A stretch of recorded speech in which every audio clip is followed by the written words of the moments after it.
kalian bertanya-tanya?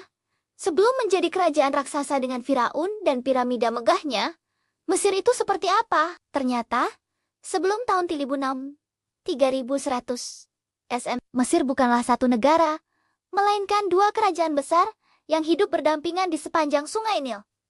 Mari kita telusuri bersama. Bayangkan, Sungai Nil yang panjang itu terbagi dua. Di bagian selatan, ada yang namanya Mesir Hulu, atau Upper Egypt. Wilayah ini berada di hulu sungai yang lebih tinggi, dengan lembah yang sempit tapi sangat subur. Masyarakat di sini dikenal lebih terorganisir, punya kekuatan militer dan politik yang solid. Simbol kebanggaan mereka adalah mahkota putih yang gagah.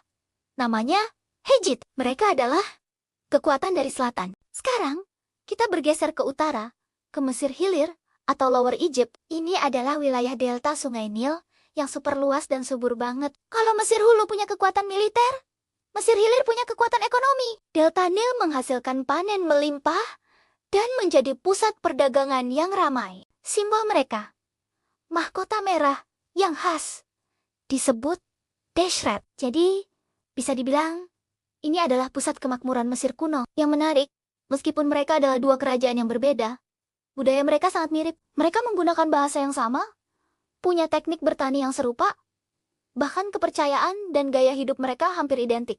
Mereka seperti dua saudara kembar yang tumbuh terpisah. Selama ribuan tahun, masing-masing punya raja, pemerintahan, dan identitas sendiri. Tentu saja, hubungan mereka tidak selalu damai. Kadang mereka berdagang, tapi sering juga bersaing, bahkan berperang. Perebutan lahan subur dan kendali atas jalur perdagangan di Sungai Nil sering menjadi pemicu konflik. Mesir Hulu yang militan melawan Mesir Hilir yang kaya raya. Keduanya adalah kekuatan besar yang berdiri sendiri, punya ciri khas, dan saling berinteraksi satu sama lain. Jadi, begitulah gambaran Mesir sebelum era Firaun yang kita kenal. Dua kerajaan kuat, Mesir Hulu dengan mahkota putihnya, dan Mesir Hilir dengan mahkota merahnya, tumbuh di sepanjang sungai yang sama. Dengan budaya yang mirip, namun sebagai entitas politik yang terpisah, keadaan ini terus berlanjut, sampai akhirnya seorang raja legendaris bernama Narmor datang dan menyatukan keduanya. Memulai babak baru dalam sejarah peradaban Mesir. Kisah penyatuan ini sendiri sangat seru,